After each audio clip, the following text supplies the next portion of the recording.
No tere taas! No kui üldse võtta endale see töö ette ja hakata ise aeda pidama, siis loomulikult tuleb kasvatada ainult neid taimi, mis endale väga maitsevad või siis väga meeldivad. Ja no kellele ei meeldiks siis süüa sparglit. Et ka oma aias ma pühendasin paar meetrit aiamaad ainuüksi sparglile. Ja sügisene hooldus on minu kogemusel olnud kõige parem, sellepärast et siis kevadel siin toimetades ma ei vigasta neid noori võrseid. Et kes ei tea, siis noor võrse, nii kui ta saab kerge vigastuse, hakkab ta puituma ja söögiks tarvitamiseks ta enam ei kõlba.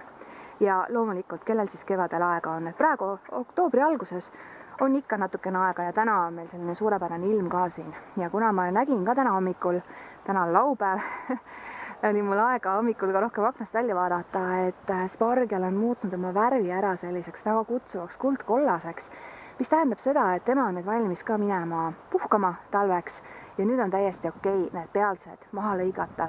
Ja lõikan ma need pealsed maha selleks, et ma saaksin siis ära teha selle sügisese hoolduse. Ehk siis ma teen ära nüüd 3 tööd. Esiteks, nagu ütlesin, lõikan ta maapinnani tagasi, siis rohin välja kõik umbrohud, kes siin suve jooksul on hakanud kasvama, sest spargel üldse ei armasta umbrohtu ja mina samuti mitte. Ja 3, mitte vähem olulisem, on siis kogu see peenar uuesti ära mutsida, et kui ta kevadel alustab uuesti kasvu ja see on üks nurka minu aias, kus kõige kiiremini lumi ära sulab. Ja mul on siia kõrvale pandud ka rindelist sibulat, see on esimene lauk meie aias, mis annab esimesed rohelised võrsed, nii et see on mul ka strateegiliselt natukene siia niimoodi paigutatud ühe noore õunapuu alla. Nii, aga ma hakkan järjest tegema, et kes viitsib video lõpuni vaadata, näeb, kuidas ma seda teen, aga põhimõtteliselt, kui teil on huvi sparglit kasvatada koduaias, siis see on nagu nii lihtne. Ta lihtsalt vajab nagu kannatlikkust, et need esimesed taimed, mis on siin eespool ja hetkel on ka natuke rohekama lähestikuga veel, ma panen korra siia kuumaasika peale, need ei tee kuumaasikale liiga ka midagi. Need esimene sats siin ääres on mul endal seemnest kasvatatud. Ja nad on olnud nüüd kasvukohal 2 aastat ja 50 seemnest ma sain kuskil, ma arvan, natuke üle 20 taime ja osad need taimekroonid, millel ma lasin siis suve otsa ka kasvuhoones kosuda, ma jagasin tuttavate vahel ära ja neil on ka väga hästi kasvama läinud ja nemad samuti nüüd, kui 2 aastat oli need taimed olnud kohal, said oma esimesed sellised pliiatsijämedused sparglika toiduks.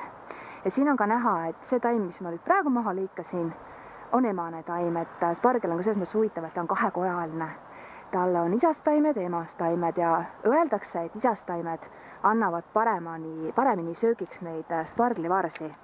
Aga vähemalt siin oma vaatlustega ma ei saa seda ei kinnitada ega ümber lükata, kas see nii on. Ja see taamal, need, mis on nüüd sellise ilusa kuldse värvi külge võtnud, nüüd on siin mul 3 puhmast, aga ühe suure mätte ma sain ühe armsa inimese käest, Kaire käest, aitäh sulle. Ma tegin sinu käest saadud mättast endale 3 mättast ja need on samuti siin 2 aastat olnud ja siit on näha ka neid väikseid kände. Seda ma olen siis ka siin juba 2 aastat süüa saanud. Et spargli väljakaevamine on võrreldav ühe tõelise jõutreeninguga, et see juurestiku kroon on tõeliselt selline tugev ja ta avaldab ikka väga tõsist vastupanu, kui keegi üritab teda kasvukohalt välja kaevata, et minu sellel heal tuttaval ka tegelikult spargel või siis saab rääkida harilikust asparist, kasvas temal värava kõrval ja loomulikult ta seda kuidagi ei hooldanud, aga tema kasvatas seda taime siis selliselt, et ta lihtsalt võttis sealt neid dekoratiivseid lehti ja kasutas neid siis oma tubastes lilleseadetes. Aga toiduks ei kasutanud teda. Ta oligi üsna üllatunud, kui ma olin üsna elevil, kui ma nägin, et tema on see suur asparitaim värava kõrval kasvas ja ta ise ei pidanud seda taime millekski ja siis ma ütlesin talle, et tead, see on spargel. Ja siis tal oli nagu, et see on siis see taim, mida ma poest 5 eurot kimp olen siiani ostnud, kuigi see tegelikult mul endal kasvab kodus üsna hüljatuna värava kõrval. No, aga nii juhtub. Eks taimedega on ikka nii, et neil on alati meile mõni üllatusvaruks. teine töö, mis tuleks kindlasti ka sügisel ära teha, on siis ta ära rohida, et minul siin teeb ise külvi saialill. Võtan need siit välja ja siin on nad kindlasti, no loomulikult on siin võilille ja roomavat maavitsa ja seda kesakanni, mis on tegelikult pinnakattetaim. Ja siin on aruheina, et need ei ole nüüd kõige hullemad umbrohud üldsegi. Need on väga lihtne välja rohida.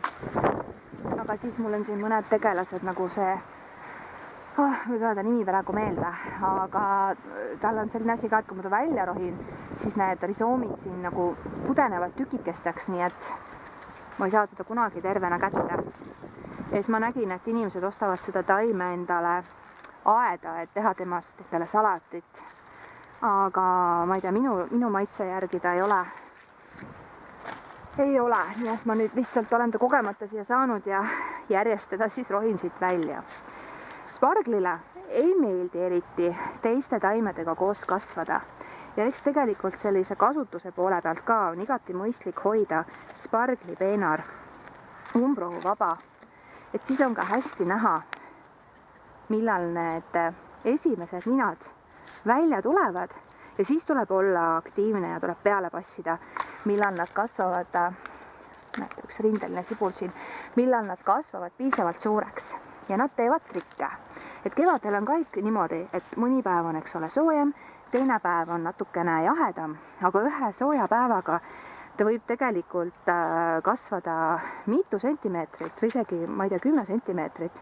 Ma ei tea, kuidas see taim nagu seda suudab, aga nii on, et mul on olnud ka niimoodi, et ma lähen hommikul tööle, vaatan, et ahaa, et hakkab tulema ja kui ma tulen õhtul koju ja on olnud soe ja päikesepaisteline ilm, siis on ta juba nii suur, et tuleb ära murda. Ja mina ise ei ole teda lõiganud, et mulle just meeldibki murda, sellepärast, et ta murdubki siis just täpselt sellest kohast, kus maalt on see võrse veel, näete, füüsal. Kus võrse on selline veel pehme ja ei ole puitunud ega kiuline, nii et ja kuna ma olen ka siin oma kodus, eks ole, siis läheb ta otse Maidjuga söögiks. Saialill on ka üks selline tore, et tema siin teeb ise külvi, teda ma enam külmama ei pea ja siis ma mõned taimed alati jätan siia, et siit on hea õisi korjata. Ainuke taim, mida ma olen näinud, mis nagu sobiks jätta siia spargli kõrvale või alla, lisaks sellele rindelisele sibulale, on kummel. Ja oma üllatuseks, kui ma siin käisin kummeli õisi korjamas, siis ma märkasin, et kui spargel õitses, siis mesilased ja kimalased väga armastasid neid õisi, nii et järelikult ta ikkagi pakub siis sellise eeskujuliku koguse, kas siis nektarit või õietolmu ka meie aia kasulikele putukatele ja tolmeldajatele.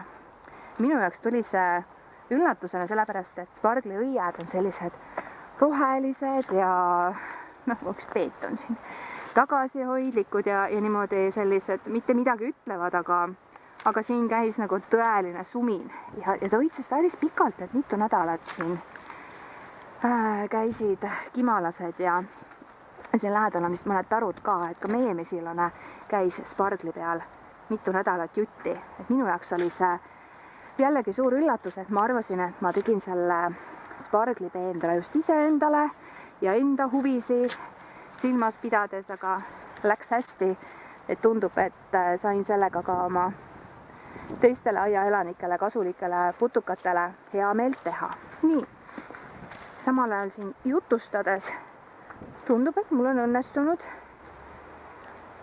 see jupikene, oi vabandust, õunapuoksad läksid vastu kaamerat, jupikene ära rohida ja mul on seda pinnakatte taime siin ja natuke sommalt on ka, sest tegelikult siinpool aias on meil väga selline üks väike jupp, mis on väga saine. Aga kuna ma olen siia varasematel aastatel ka, enne kui ma murukamara eemaldasin, kaevanud sisse väga palju lehekõdu, siis see mulla seisund on nagu paranenud ka, et ta ei ole nii savikas. Ja ütlen, et liigirikkusega on meil hästi üks kurvaork praegu tuli siit välja. Oi, ta on üle keskmise häiritud sellest, et ma siin vastu talve niimoodi laamendan. Ma panen ta siia kuumaasikate juurde mine, et noh, kuumaasikaid ka veel tuleb.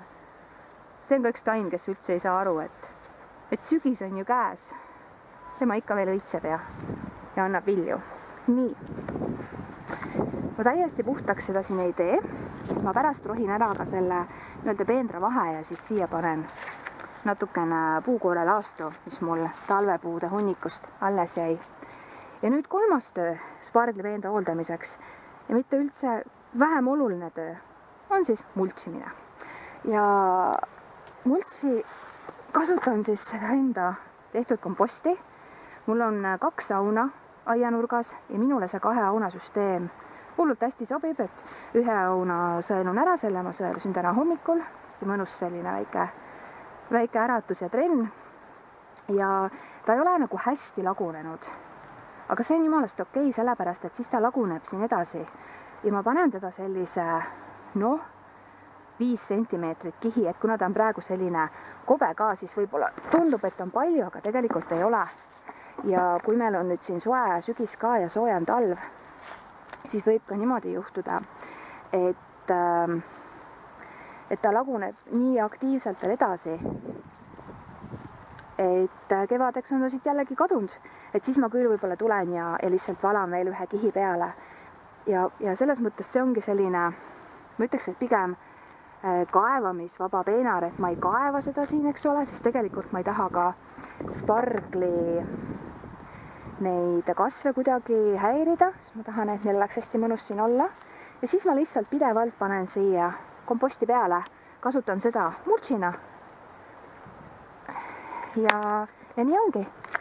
Ja sellega saab ka siit annab nii hästi välja.